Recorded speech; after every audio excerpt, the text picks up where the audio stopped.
repertoire. And today we examine Carl Watson, The Art of the Visual.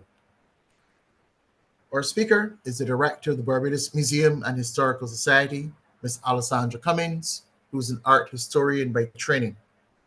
Over the course of a 40-year career as a museum art and heritage professional, she's become recognized as an authority in Caribbean heritage, museum development, and art. While currently serving as chairperson of the Barbados National Art Gallery, as well as the chair of the Barbados National Commission for UNESCO, she was also appointed as deputy chair of the Barbados World Heritage Committee since 2015. As a former president of the International Council of Museums and chairperson of its advisory council, vice chairperson of the Commonwealth Association of Museums, and founder president of the Museums Association of the Caribbean, she has led formulation of both ethical and capacity building frameworks for heritage institutions, professionals at the national, regional, and international level, and has similarly advised on the development of legislation and educational policies at the institutional, national, and regional levels in the Caribbean and beyond.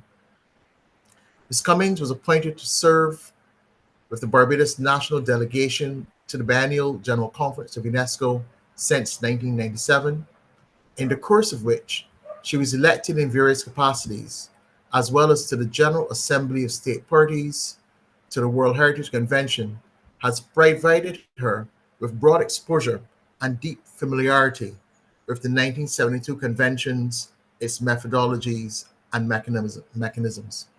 But it is for her role as an art historian that she's here this afternoon to provide us a glimpse into Carl Watson, The Art of the Visual, as being part of that seminal trio who wrote the authoritative tome on Barbadian art. Ladies and gentlemen, Ms. Alessandra Cummins.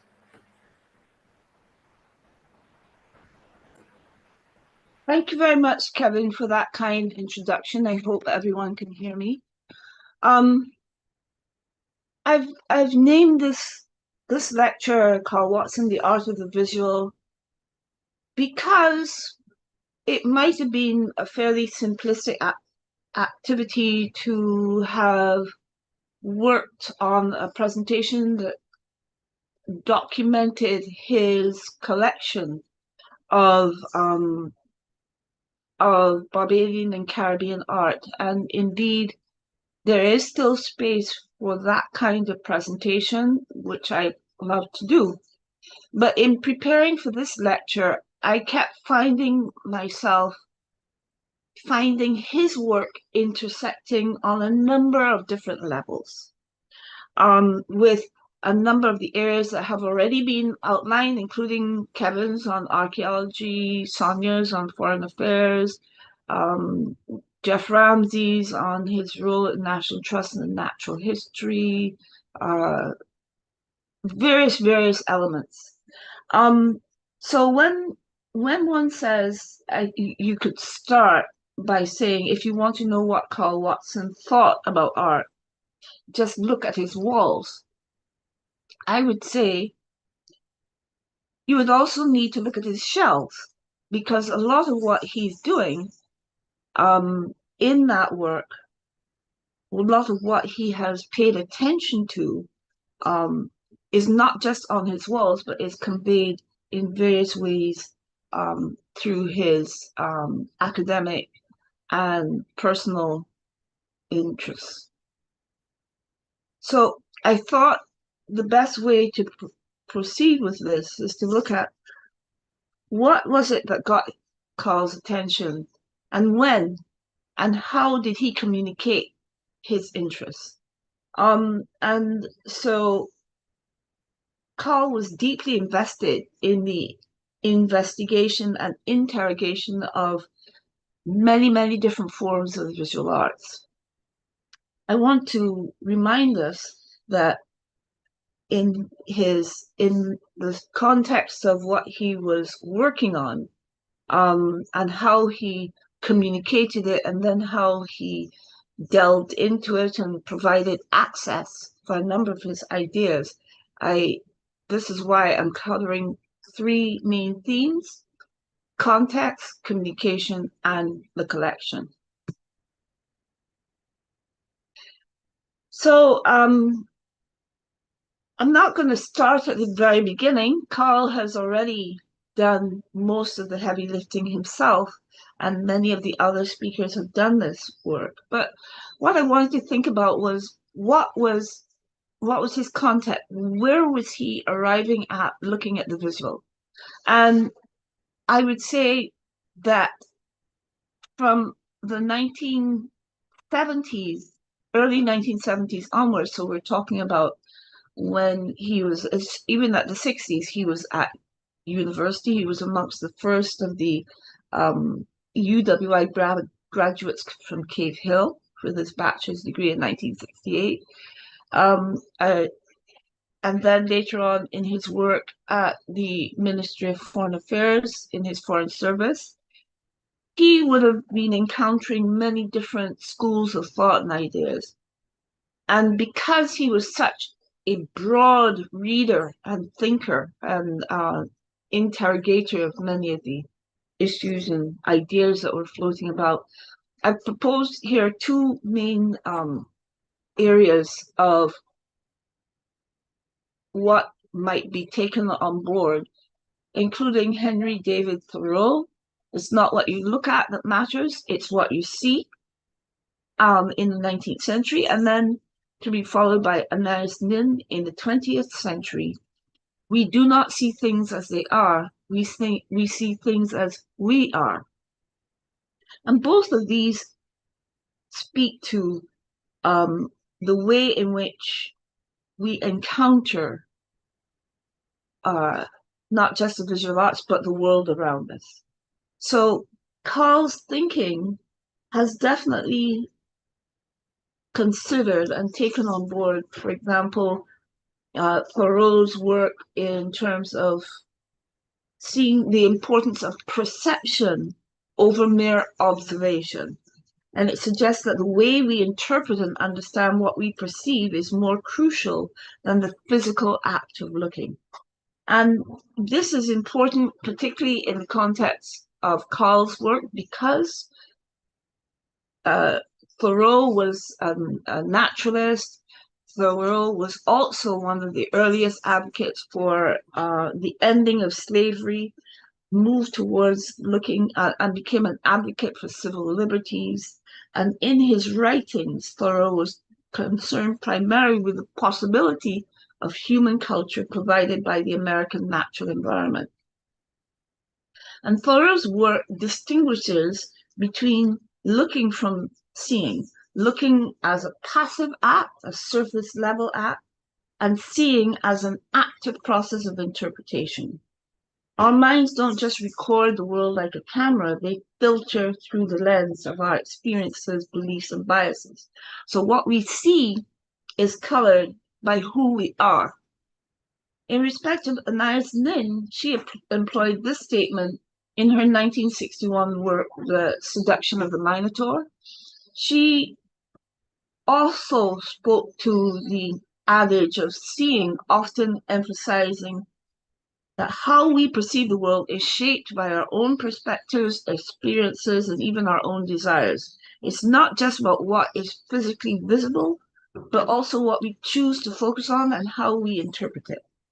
And this can involve both the conscious and unconscious biases, as well as the influences of our own emotions and beliefs.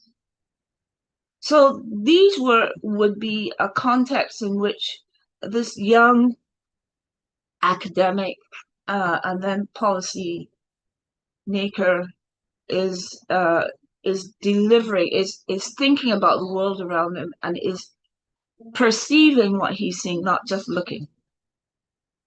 But I think one of the key influences on Carl would have been this particular work, Ways of Seeing by John Berger, which was first published in 1972 based on a 1972 BBC series. So he's seeing a television series that would have not just done the rounds in 1972, but would have been around for quite some time.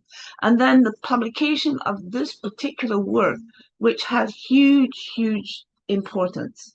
It was hugely influential, and it was published in a series of 7 essays. 3 of them were entirely pictorial, and it was a way in which we examined how we view art by concentrating on how we look at paintings. So Berger had the ability to cut right through the mystification of professional art critics. He was a liberator of images, and once we have allowed the paintings to work on us directly, we are in much better position to make a meaningful evaluation. This is his school of thought. But there is another sense in which seeing comes before words, and this is that it is seeing which establishes our place in the surrounding world, and we explain that world with words, but words can never undo the fact that we are surrounded by this world. The relation between what we see and what we know is never settled. The way we see things is affected by what we know or what we believe, and we only see what we look at. To look is an act of choice. We never look at just one thing. We are always looking at the relation between things and ourselves. Our vision is continually active, continually moving, continually holding things in a circle around itself and constituting what is present to us as we are. So soon after we can see, we are aware that we can also be seen. So the eye of the other combines with our own eye to make it fully credible. So this reciprocal nature of vision is perhaps more fundamental, John Berger says, than that of spoken dialogue. And often dialogue is an attempt to verbalize this kind of reciprocal relationship. So I view these kinds of thinkings and prescriptions and ideas and thoughts and ideologies being in the environment in which the young Carl Watson is emerging, both as an academic and a scholar, and then later on as a teacher, as well as a foreign service officer. But why? I think context has a lot to do with it. He would have been in his first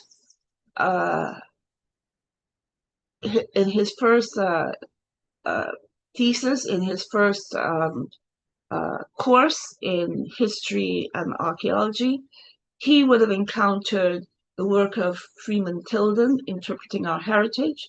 And Tilden offers some sage advice that really remains very current for at least 3 decades and still today has resonance.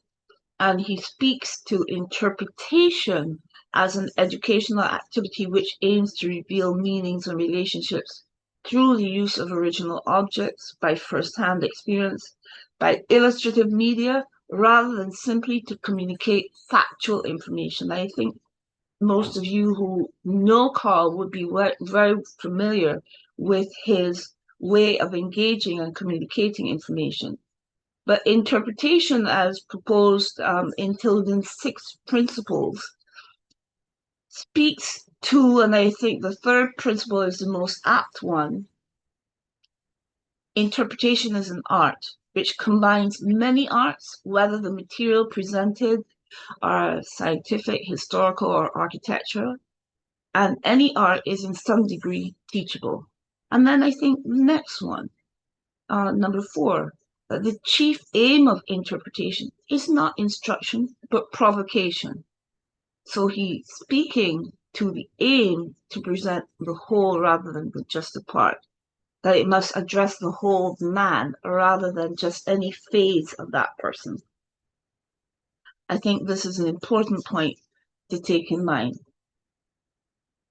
Another aspect which would have been in place when you look at the work that he was moving into when he moved into foreign service in the mid-70s was, again, let's look at the context, because I don't intend to cover the same ground that Sonia Walsh has done beautifully in her previous lecture, but I want us to be aware that as a young diplomat, he's stepping into a space where Barbados has just become independent.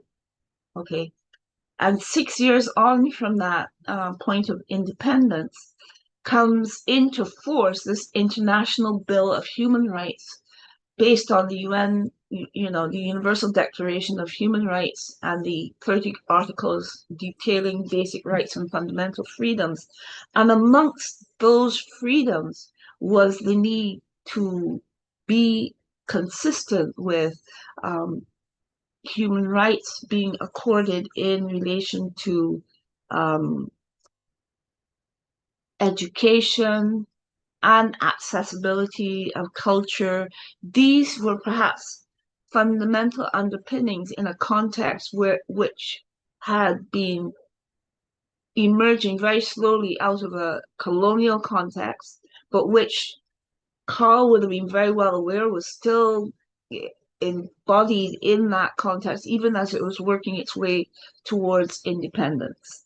And in that context, he will have been aware of this major activity going on at the UN and the need for the UN to seek compliance and support amongst the many member nations, and that would have included Barbados.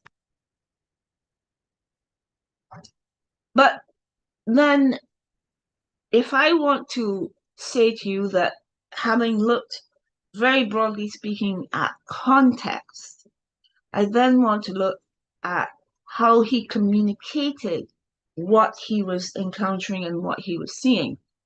And in that space, I turn now to many of his publications, although by rights, one should look at the work that he was doing in terms of public presentations, in terms of, by the early 80s, his work at the University of the West Indies in Mona.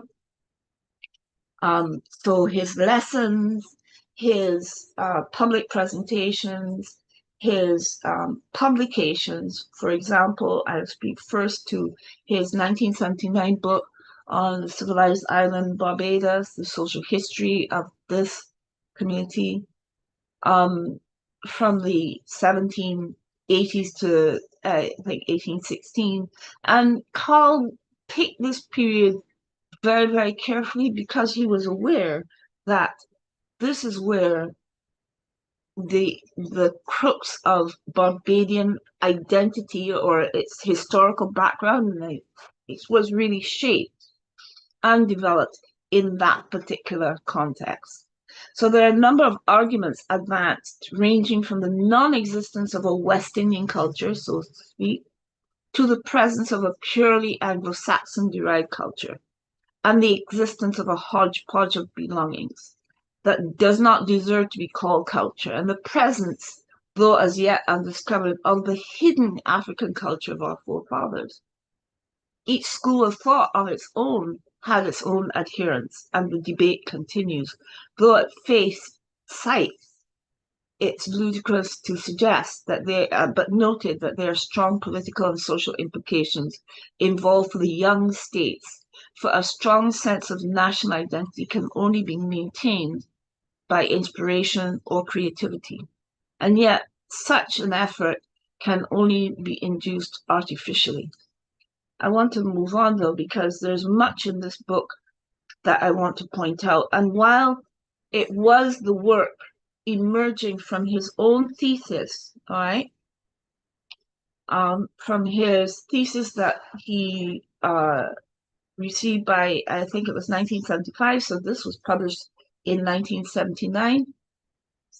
Carl was not just looking at the historical developments that affected our community and indeed looking at us in relation to the broader framework of Caribbean culture, but he was looking at it in terms of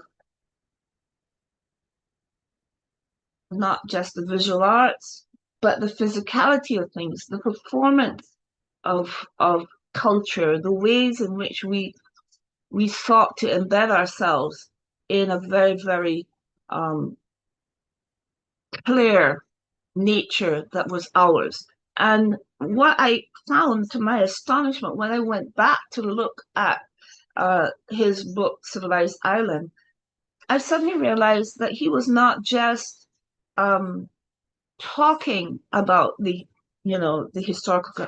I have to admit, it was 2 decades since I've really looked at this book. But when I went back into it, these kinds of images stood out, not just described because he's describing the mulatto girl by Agostinho Brunias and describing her appearance, her posture, her positionality with respect to the other women, her costume, her jewelry, and whatever. All of that is described in the written works. But then he also ensures that we see Barbadian culture at its deepest level with these two images called Tukban dancers, as he imaged in Civilized Island. He did this alongside an image of people playing Wari. So he was very well aware that he could not just present the archival in terms of really giving us a close study of where our history and culture came from, but he sought to embed it with these kinds of images. And there's very little else that is imaged in the book except the map on the cover. So for him, the art of the visual also made it possible to present the art of the performance, the art of movement, because he discusses the 18th and 19th century there are descriptions of the scandalous movements of the dancers in the street and how they were walking up and what this actually meant. It was not just simply meant to be a seductive move, but it did express certain freedoms and actions that he thought should be recognizably embedded in the Barbadian landscape and in the Barbadian, I think, ideological and cultural landscape. But I think one of the key things I want to mention is that he also, when he was when he was in Jamaica, when he moved to Jamaica for his active work at the University of the West Indies, he moved into a context where the Jamaicans themselves had just been wakened up by, for example, the new installations that had been included in the National Gallery of Jamaica. David Boxer was very much in his prime and installed new sections dedicated to intuitive artists, those untrained artists who had previously been described as primitive or naive. And the work of Rastafarians was prominent amongst these intuitives, including those of Albert Artwell, Ras Dizzy, Ras Daniel Hartman, Leonard Davey, to mention a few.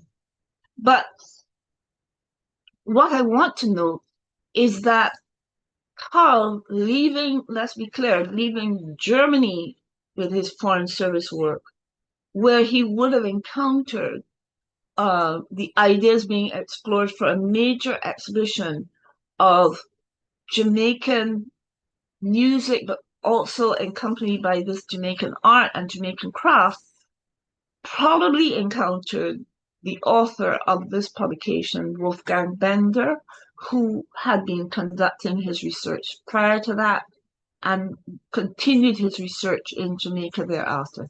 So there are multiple levels in terms of looking at visual arts amongst the non-prescribed forms, not just the particular images that we would have seen on the walls of the museums or the National Gallery. So he has on his shelves on his shelf in his office, so close to hand, Karl had this book called A Pioneer Study of Rastafarian Art, which is a pioneer study of the art of the Rastafarian movement in Jamaica by this expert.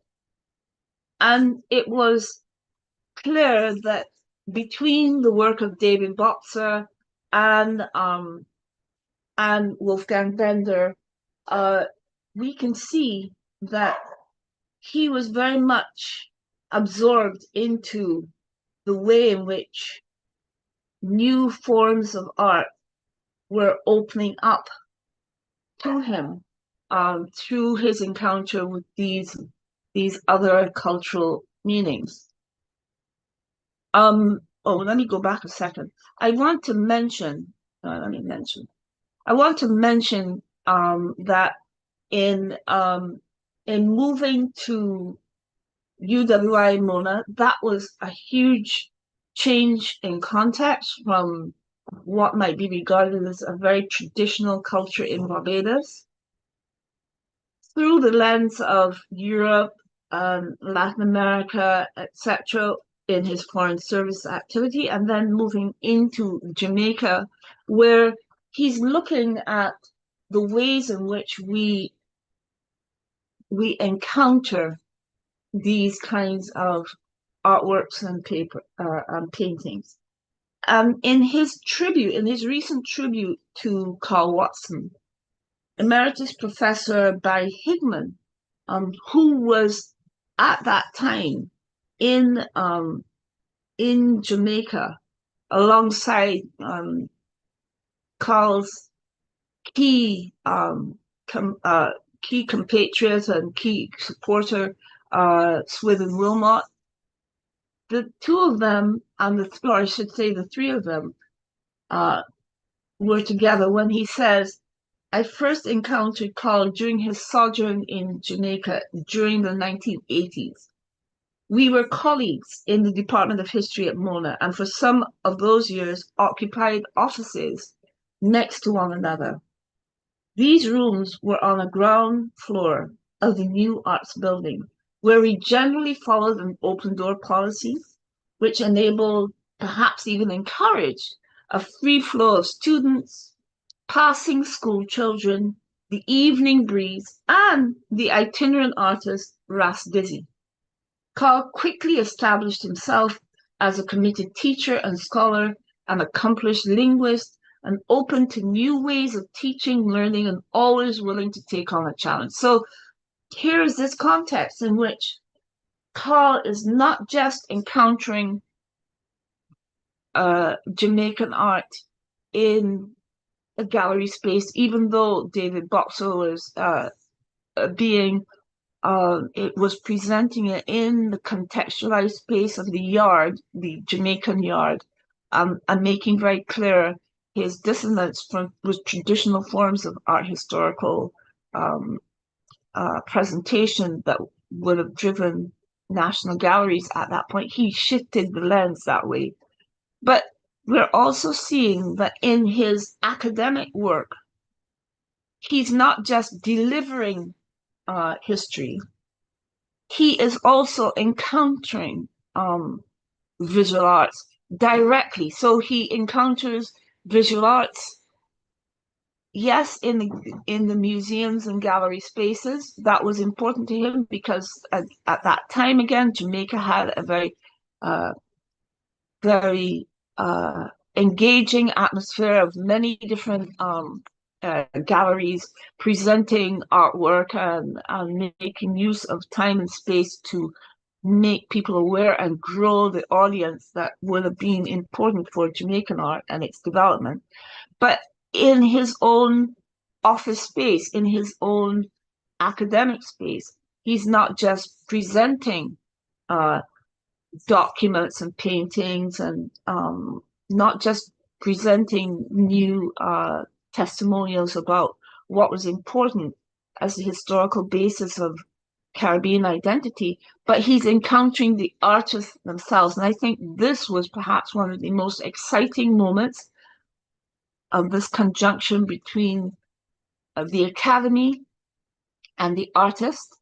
And this perhaps was one of the things that allowed Carl to grow his own knowledge about not just the visual arts, but the importance and impact of the visual in terms of the historical and how it was being presented. So it is also at that time in UWI that he begins to acquire artwork. Dated, most of the works would have been dated around the 1960s, 70s, and 80s. However, he did also acquire some earlier pieces. It's not just chronological, though, because he would have been in and out of Jamaica a time or two and would have been knowledgeably acquiring some of the works that we're going to look at later. But I think what was key was that that encounter with the visual arts then was taken forward in the way in which he later on in UWI in Cave Hill, then the way in which he offered a useful entry into understanding the value of history as needing an understanding of the evolution and fabric of human society in a manner which no other discipline can hope to imitate. All current affairs have some historical basis, and the understanding the linkage between the past and the present helps us to make some sense of unfolding events. In fact, it was this statement in looking at his Introduction to History, the Student Guide that he produced in 1998 for UWI Cave Hill that really shifted the lens for me from moving not just in terms of the history of artistic development and the presentation of the artwork on his walls, but reminded me that we also need to look at his own context, and that is why I drew on the early influences that he would have encountered in his work. So in his effort to help students understand what is history, its aims and purposes, its epistemologies and methodologies employed by historians, and the way evidence and interpretation, notice interpretation, Tilden, and the authenticity and credibility could be used and abused, and noted that all evidence, before it is used, should be tested or interrogated to establish its authenticity. Documents, paintings, photographs, oral history or oral traditions, and archaeological evidence can all be forged or altered in some way to obscure the truth, validate a lie, or even create a new mythology. So he was making his students very well aware from the outset that there was work that needed to be done to interrogate below the surface and understand new meanings of what could be encountered. Let me move on a bit. Okay, so his 3701 historical, which took on board then historical investigation and historical archaeology, continued in this trend, opening students to new bibliographies, but also encouraging them to look with their own eyes as to what was appearing in their environment. And when you go to his Introduction to History, what is it you find? Yes, you find an outline of the courses that the student is investigating, but you're also introduced to things like prints and paintings, photographs, and how they can change the way in which you interpret history and how you present it, and the very, very different layers that go into this academic pursuit. It's not just academics. He's looking at the words, but he's also looking at the images. I mentioned that because one of his key contributions was in terms of his work in terms of archaeology, developing courses at Mona, but also at UWI in Barbados. And when he did that, he did not just pursue the ways in which these works need to be interpreted. He recognized that the visuality of these ancient carvings was not just historical. It was not just prehistoric, if you like, but it very much referenced, and he made it important for his students to be able to go beyond the shores of Barbados to explore these not just the arts of petroglyphs and pictographs that had emerged in, for example, in St. Vincent, in Grenada, in Dominica. He made sure that they encountered these things in situ, but also that they were exposed to the living cultures that still existed, still persisted, and still found space in the Caribbean landscape. So he's saying to you that the visual helps you to understand the growth and development of particular cultures, but that these things still lived and still have resonance in our being and believing. And I think when you talk to some of his past students, it was critically important for them to not just dig archaeology, but to encounter living cultures who related to that archaeology. So I want now to again continue with his communication. Then he communicates both in terms of the academy, but also he recognizes that his role as a historian and a human being should not just rely on the ways in which you encountered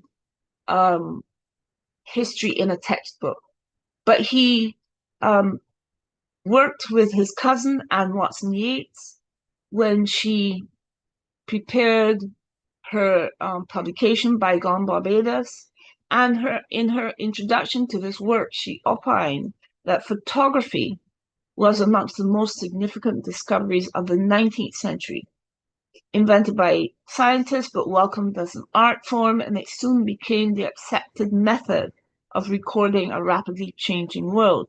So in her work, Anne proceeded to document the earliest appearance of photography in Barbados to the end of World War One.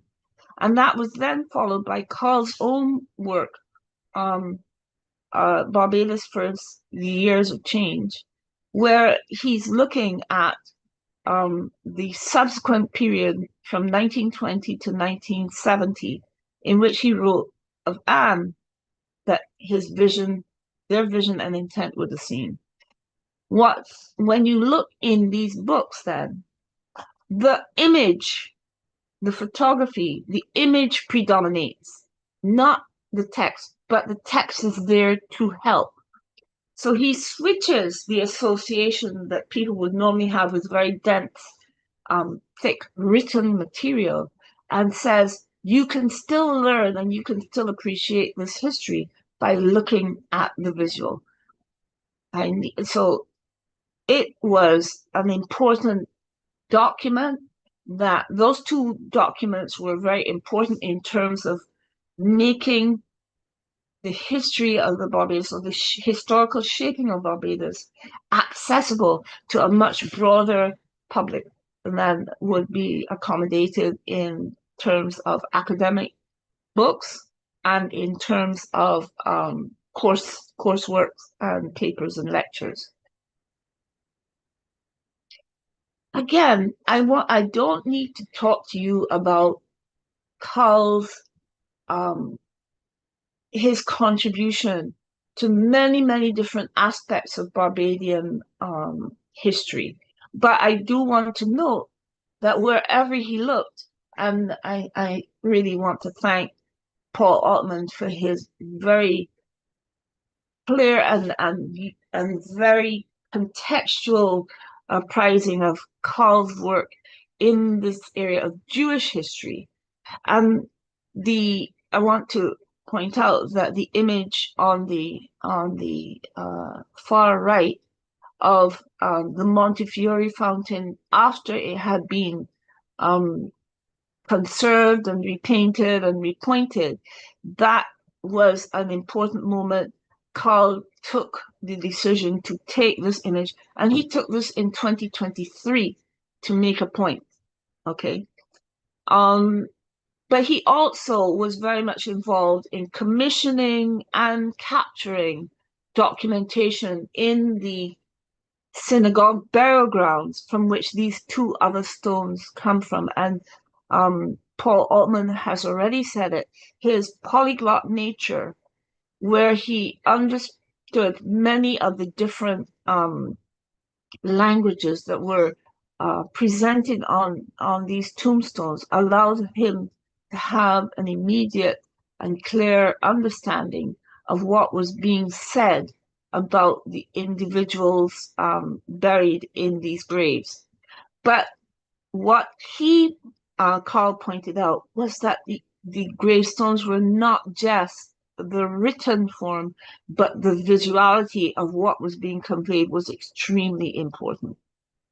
So I've given those two examples, but those of you who are in the know would recognize that his detail about the archaeological findings at the synagogue and his archival research, which allowed greater understanding of the development of that 1654 what did I say, 1654 monument, okay? One of the earliest monuments in Barbados, was extremely important and enlightening. And he insisted, he made sure on documenting both ends of the scale, not just the tombstones and not just the synagogue itself, but he also related it later on to other people who would have been part and parcel of the Jewish heritage of Barbados through the Black Jewish family of the Montefiore, with the Montefiore fountain captured here from the 19th century.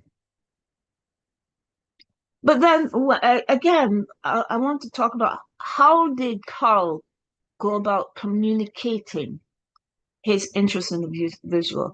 And one of the key ways I think we can look at is how he transformed the Journal of the Barbados Museum inside and out. So when Carl became the editor of the journal in the 1990s, Carl set to work within a very short space of time to transform its contents and to transform its visuality. So when we look at the journals that Carl was putting together, and he was working very, very closely, I want to thank his close collaborator, Sally Miller, who helped to produce the kinds of images that he wanted to see represented, not just, the landscapes that would have been put in place inside these journals, because he made sure, he actually, I think, investigated and invested a great deal of time and effort to include a lot more visual images in the journal. And then he was also determined to transform its exterior cover. So here is just a small collage of several of the journals that he was responsible for transforming, the way in which it made it approachable, it made it visually exciting, it tied in with the development of the interior text that we should all be aware of. So again, I insist that his art of the visual also related to the way in which he transformed the contents of the journal. And he also was commissioning many people to write about subject matter, not just the natural history subject matter, which was very close to his heart, But he also insisted on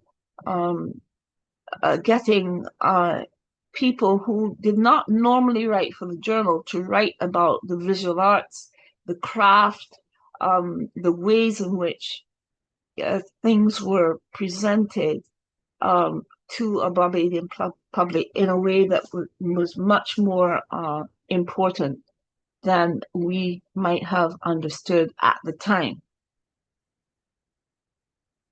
So now I move to the last part of my lecture, and I know, Chair, I'm probably going over time. Oh dear, trying not to do that. But anyway, and so now I want to look at him as the emerging collector. And again, reminding you that both the context that I spoke about first and then the ways in which he was communicating also helped to transform the kinds of work that he had surrounding him in his home. So here's a brief representation of some of the visual arts that he had in his collection. But let me move on to say that all of his environments, including, I will show you here, including his work in Jamaica, where he first encounters Amerindian cave art in Jamaica, and he writes about it in the Jamaica Journal in 1988. But then he comes to Barbados, and by 2023, again, he is documenting or is making sure that the Springhead Cave in Barbados, with its petroglyphs carved out of the coral outcropping in the case, also find space in the pages of the journal and are presented through some of his own public presentations on archaeology, on history, on art, through a number of different resources. And this is where we begin to see some of the connections in the work that he held in his own collection. So there's, on the far right, there's Amerindian Adorno in his own collection, but he also develops this system of documentary photographs, which are a critical aspect of the visuality of the way in which he proceeded.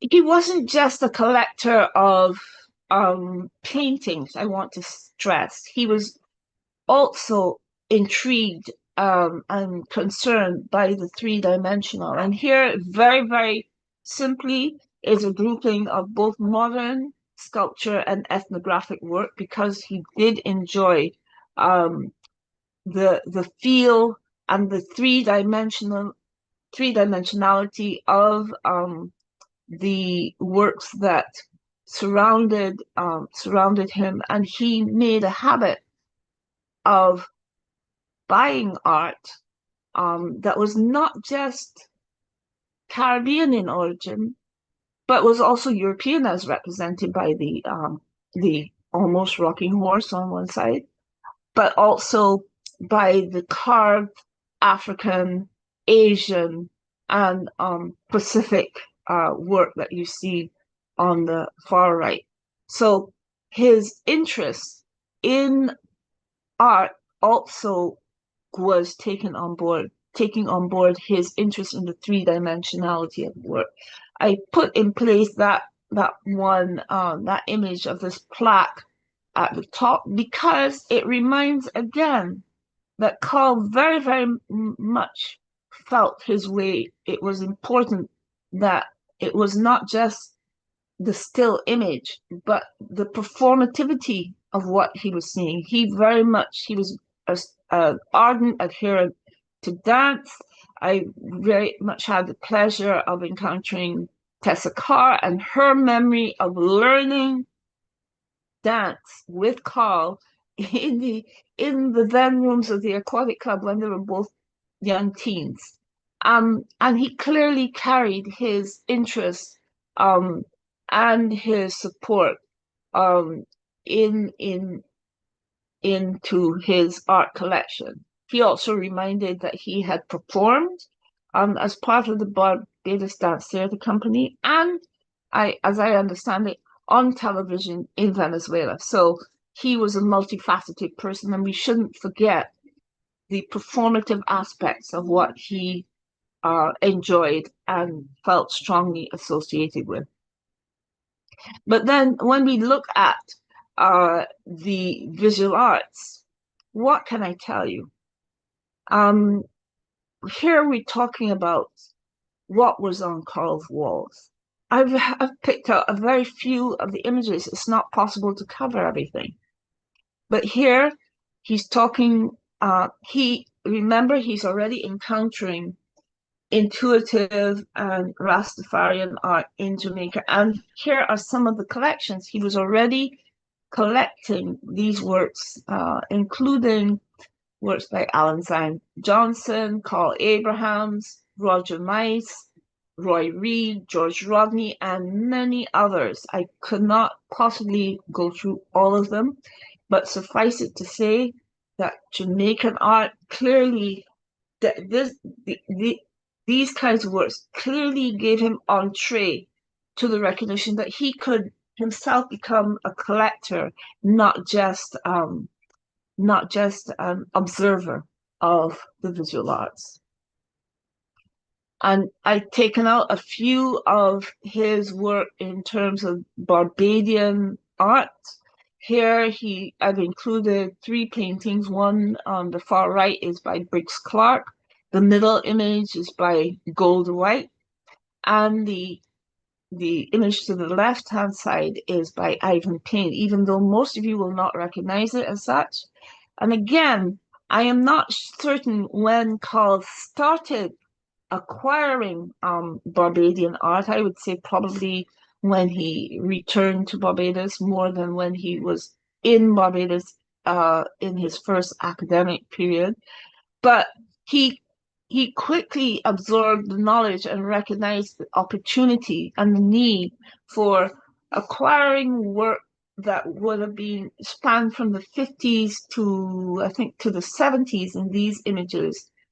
And I did not have the opportunity to include some of the more recent work, but he continued to acquire Barbadian art into the 90s and early 2000s. So he had works in his collection by Arthur Atkinson, David Alleyne, Anne Dodson, and many others, which I can't cover today.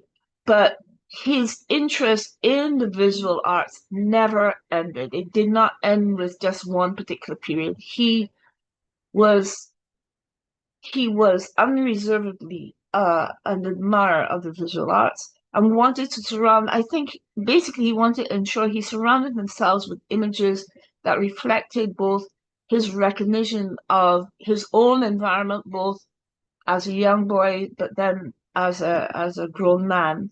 And also he wanted to document the changing nature of the Barbadian landscape through the eyes of these visual artists.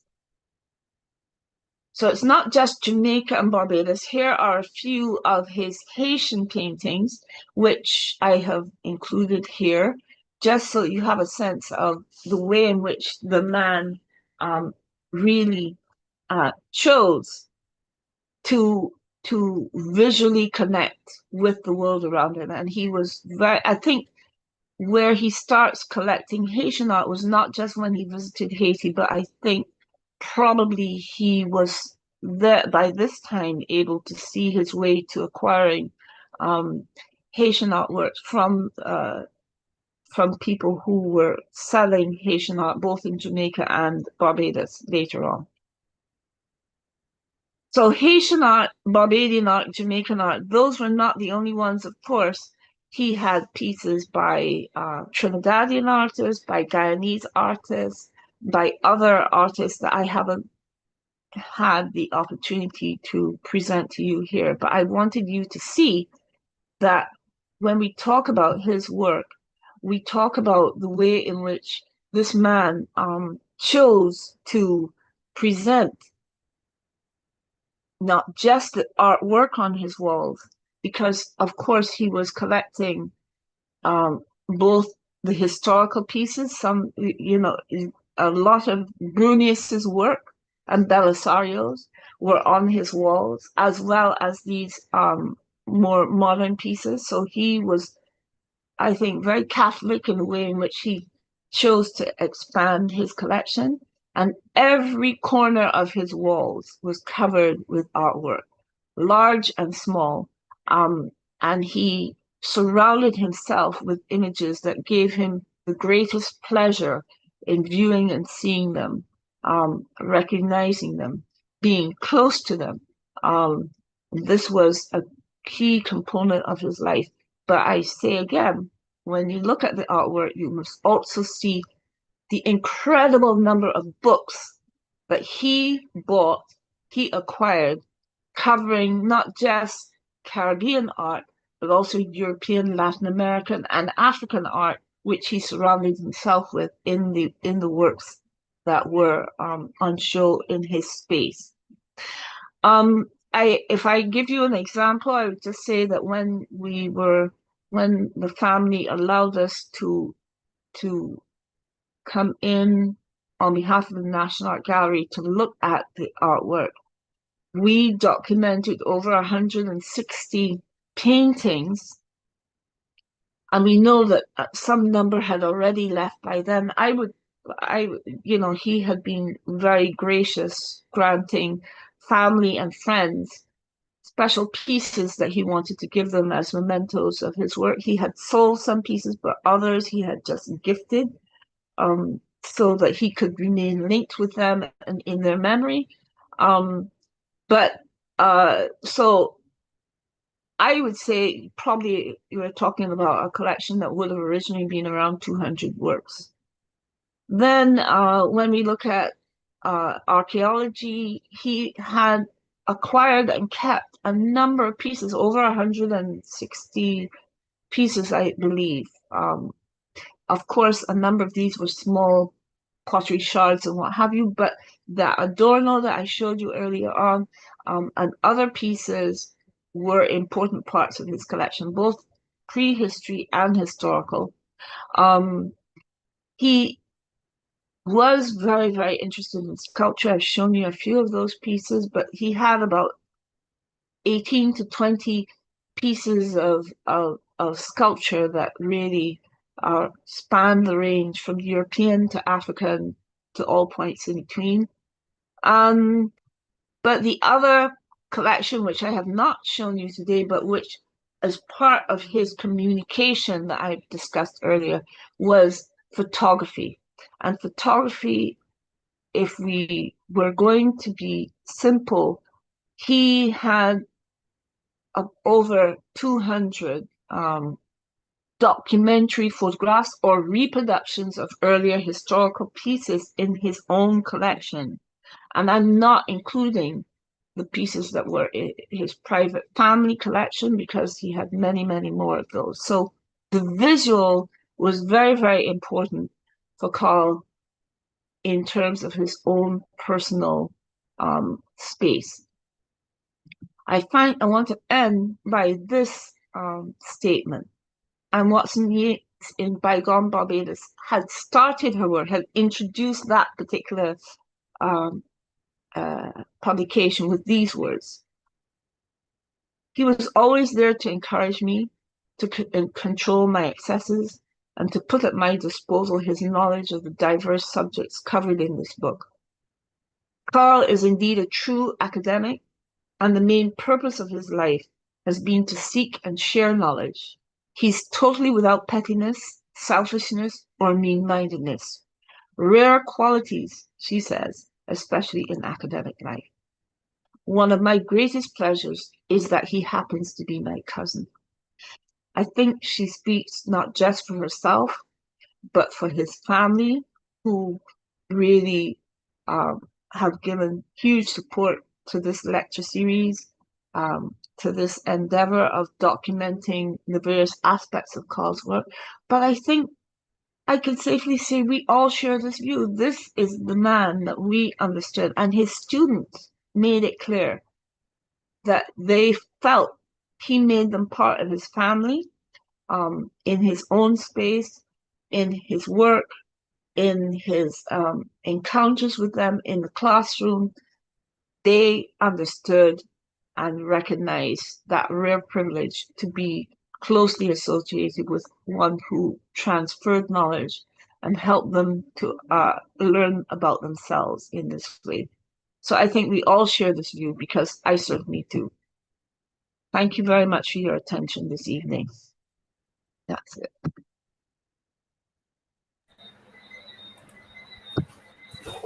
Thank you very much, Alessandra, for that comprehensive review of, should I say, Carl's epistemological journey and how that, in essence, has also informed, I dare say, the many cohorts of students that he would have interacted with both at Mona and KPhil, but also then how it then informs both his academic rating and his rating as a public intellectual, whether it is history, archaeology, or anthology, oral traditions. And so for me, I found it quite fascinating. And as a former student, I now understand why he taught the way in which he did. And in fact, brought to us as students the fact that one had to be and should always be multifaceted in the sources and methodologies employed in order to tease out the histories. So whether, as you said, it is Tilden or Ness, and I dare say whether it is Bloch or Febrev from the Annales school, these all influenced how Carl saw the world, and in turn provided the lens through which his students saw the world, and informed not only what they wrote, but how they wrote as well, and how they're interrogated and engaged. So I really want to thank you for that. And the subtlety of the employment of the visual. It's not one which hit you over the head, but it was one which almost walked beside you. And you didn't recognize it until it's either pointed out or when you begin to think of something, you actually thought visually, rather than simply the spoken or written word. So I want to thank you for that. I will probably have to ask if there are any questions of our audience at this time.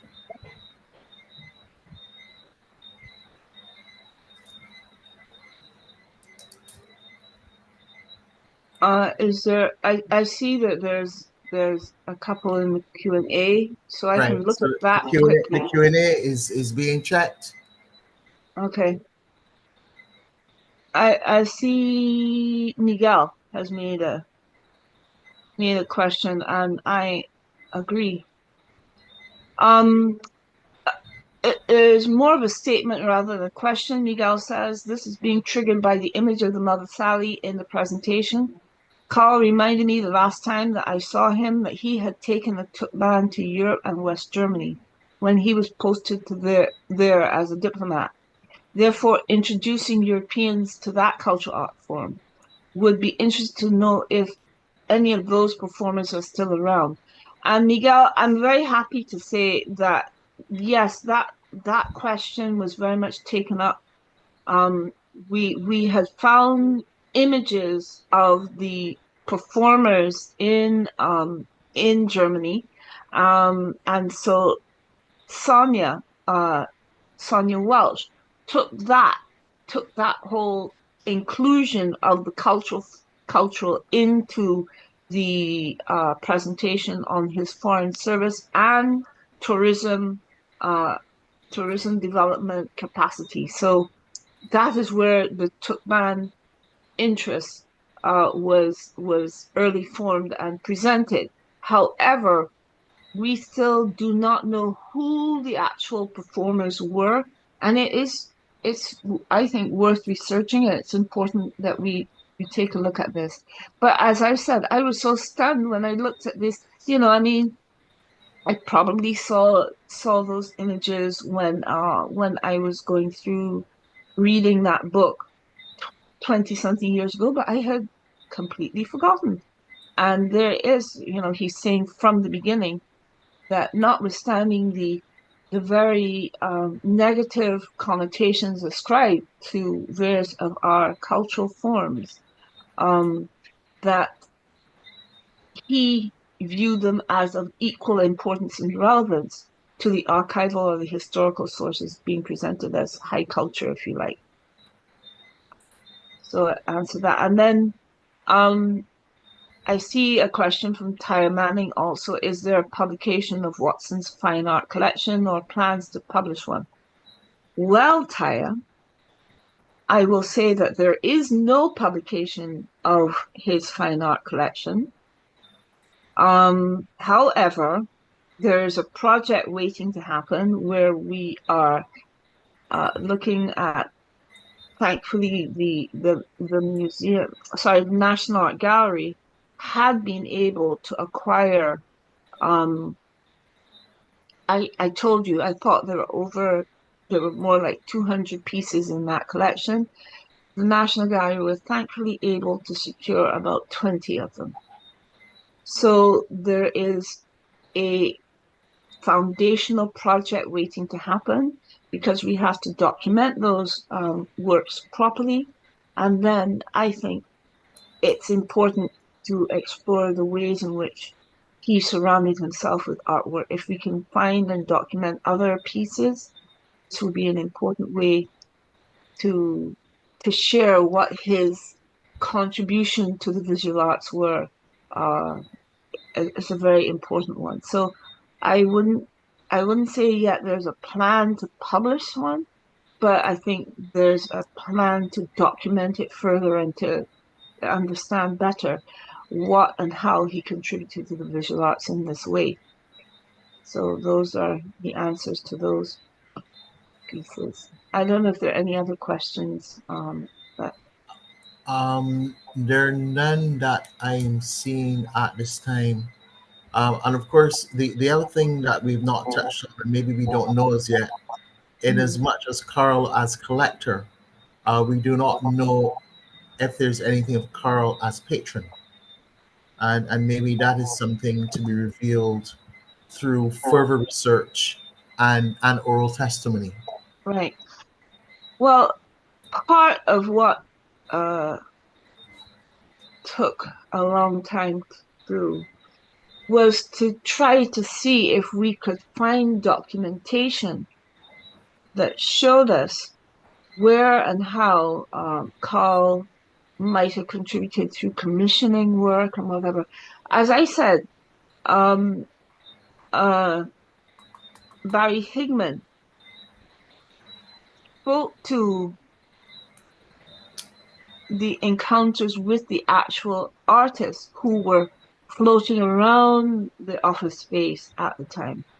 I would dare to say that a number of the pieces that Carl had in his collection may have been bought directly from the artists whose work he valued, who he wanted to support, who he recognized how they often fell into incipient poverty, and whom he could support by buying their work and perhaps even commissioning their work. But we have not, unfortunately, come to a body of documentation that would allow us to do that. Okay, thank you for that.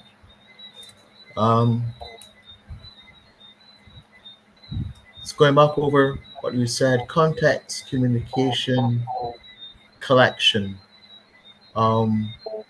I think you kind of touched on it, but didn't call it in that way. That when in fact you looked at his shelves, it really was eclectic, yes, and a cabinet of curiosities, but there was a particular theme that seems to have woven its way throughout his entire collection. and it's always almost a Caribbeana. It's the artifact as a node of memory. In when you look at his collection and when you walk through the house, that seemed to have struck a chord in some way. Yeah, I would agree with that. And I mean, it's very clear when you literally when you went to Carl's house and he recognized that you had an interest in these things, he was very happy to walk you through sections of his collection and it is so regrettable, but he had clear memories as to where he acquired it, how he discussed with the artist, or who he how he found out about the artist. So it's clear that it is tied in with memory. And as I said, the visuality does not just extend to the visual arts, but also the decorative arts, the performing arts, the archaeology, the archival history, the photography. He was almost always, um, almost always eager to explore not just the actual final product, but its production, and did as much work as he could interrogating how these things presented themselves. And as you said, uh, they did provide memory, which he then was able to expound and expose in both his written and his presentations. That there are so many aspects. There are many different aspects that I didn't cover tonight, which included the way in which he presented his information. I didn't talk about his tour guiding. That was an enormous success, um, because you had access to the ways in which this man remembered Bridgetown and remembered the garrison.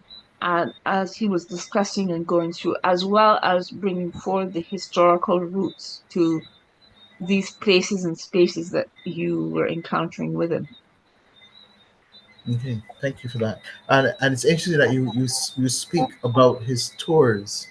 I want to say to the audience that on the 23rd of August, the museum will be conducting a tour looking at Watson's archaeology, those sites which he directly influenced through archaeological investigation, but also those sites in which he, in a way, acted as in a way a patron of others to investigate.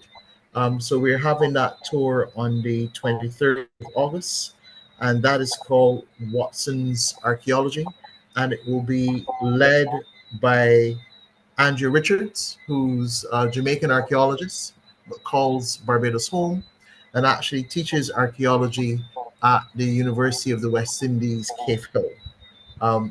So please give us a call to the museum or check our social media pages, whether it's Facebook or Instagram, to see more about that tour on the 23rd of August, Watson's Archaeology. And Sandra, I want to uh, end off tonight by thanking you because I know that you've had a very short time in which to peruse collection and in order to provide us with this lecture tonight and the sheer output in a way of Carl. And I'll leave by saying in that photo which we found in his collection of a young Carl at Mona with Barry Higman, there's another very interesting character in that photo, and that is a young Kamal Braffett.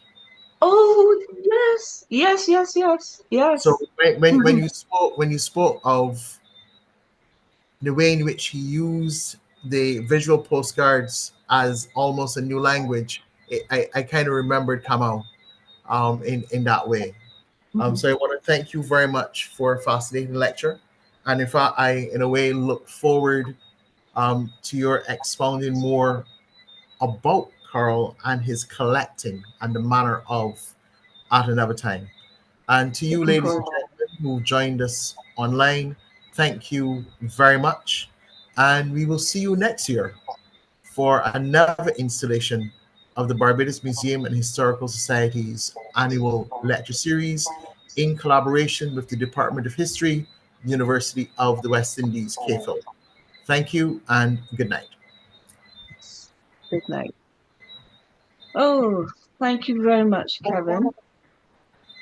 Thank you. Okay, cool.